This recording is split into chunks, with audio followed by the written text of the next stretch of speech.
I'm Emmanuelle Cameau. I'm currently scientific director at Cytiva Genomic Medicines. I've been with the company for will be my 15th year this year.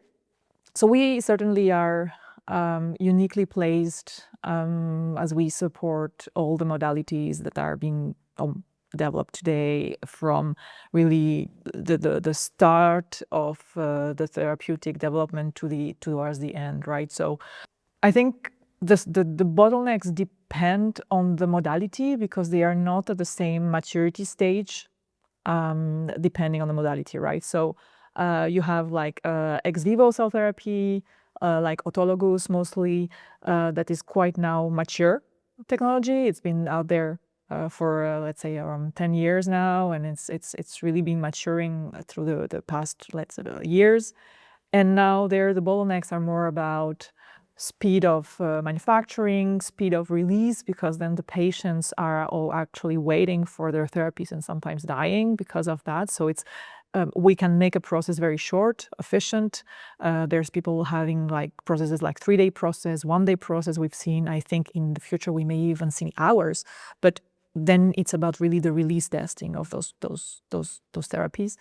That's an example on cell therapy. On viral vector, for example, that is also a quite mature industry right now, especially with the AAV. There, the bottlenecks are still the costs. We have seen like improving the productivities that contribute to the cost, but we are still manufacturing these advanced products with products that have been developed for mass.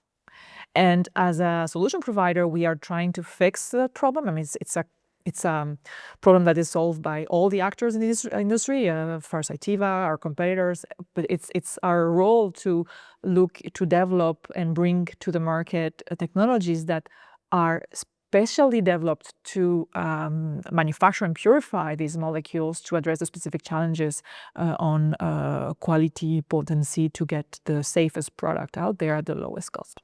We see it a lot when we are also scouting or being pitched new technologies, like from more, let's say, technology developers, technology providers, so technologies we could bring to market as to serve the customers. But we also see it from a development perspective, right? So there's both. But the trend is common. It's like usually scientists that develop these really innovative technology, that's, oh, it's great, but at small scale it works really well without the end in mind. And it's easy. As a few years ago I used to say, well, you should start with the end in mind. You need to think about that. That's the only way you can do it. But then now I got a bit more understanding that they actually can't, just because, I mean, for multiple reasons. They don't know. So it's about also them being aware of who they could talk to or understand what they need to do, but also because they don't need to, right? Because they are just developing a technology to get investment to get to the next phase.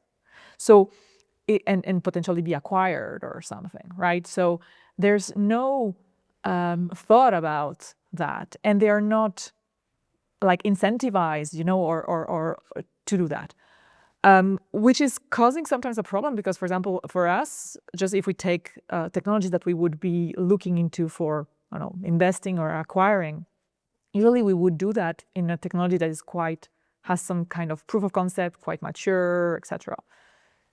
And very often we don't have that, or has some like proof of concept for scale, or where we know it's scalable, we can scale it with. So it can pose some challenges, and it's the same in the development, in the biological side. Some things work very well at small scale, but don't when you scale up, because I mean, for example, I know when I was doing applications, so I was actually supporting the customers in adopting our technologies and developing the processes. I was doing like it was an embryonic stem cell process with differentiation, and the process of differentiation of the cells it had media exchange every day. In a bioreactor that is adherent, where if you calculate the cost that would take in removing all the media and adding it again every day, then it's not scalable, right? So then you need to find other ways, such as, I don't know, bolus addition, but then maybe you need to change concentration, or maybe you need to change that is not daily change, but someday you add something and another day you change everything. But little things like that can be already addressed early on, but you only can do that if you have the end in mind, which is still, I think, complicated. So again, I think this is modality dependent. Each modality will have its own concerns and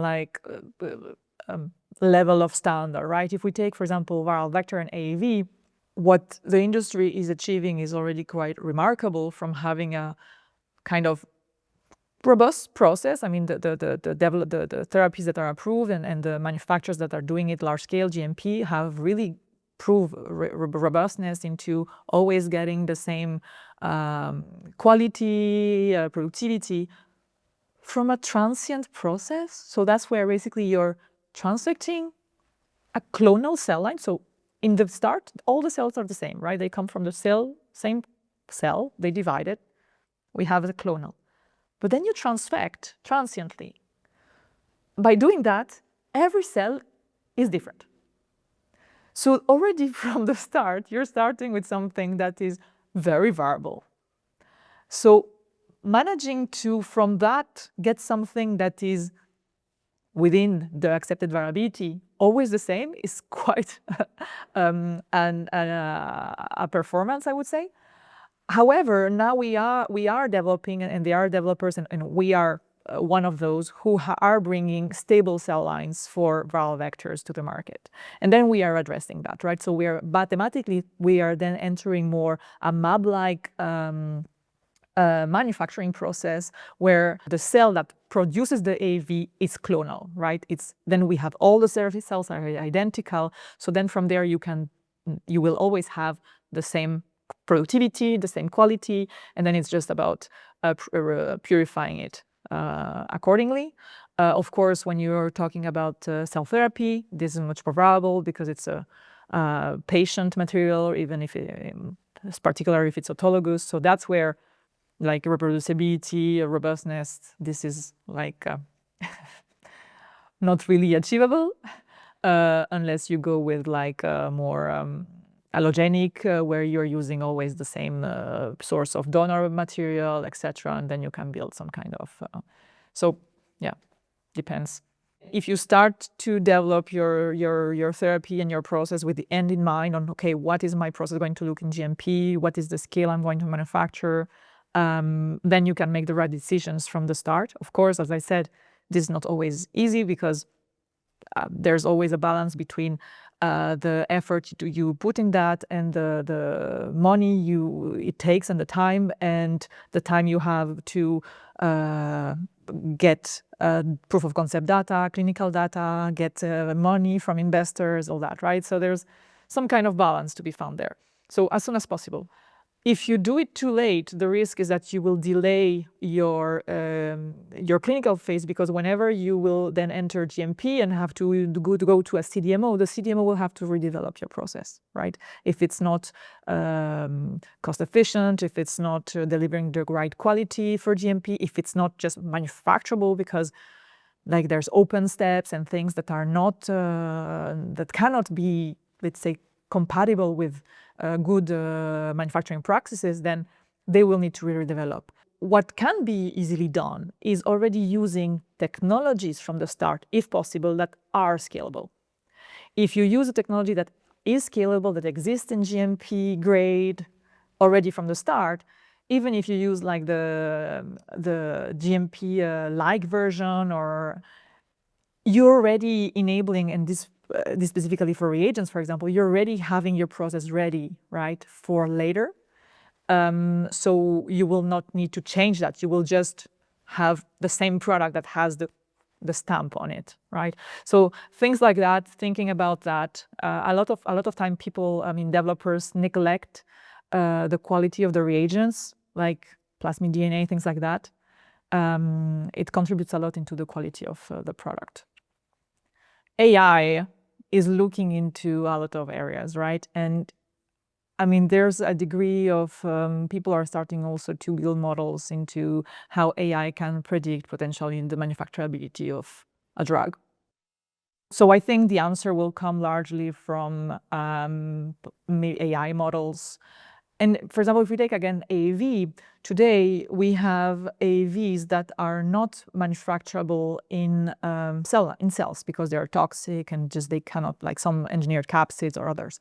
So if from the start, then you are able to, with AI enabled, make sure that the capsids you're designing, the gene you want to put in there is manufacturable already by a cell first, right? If it's a cell-based production, of course. So that's already first manufacturability bridging.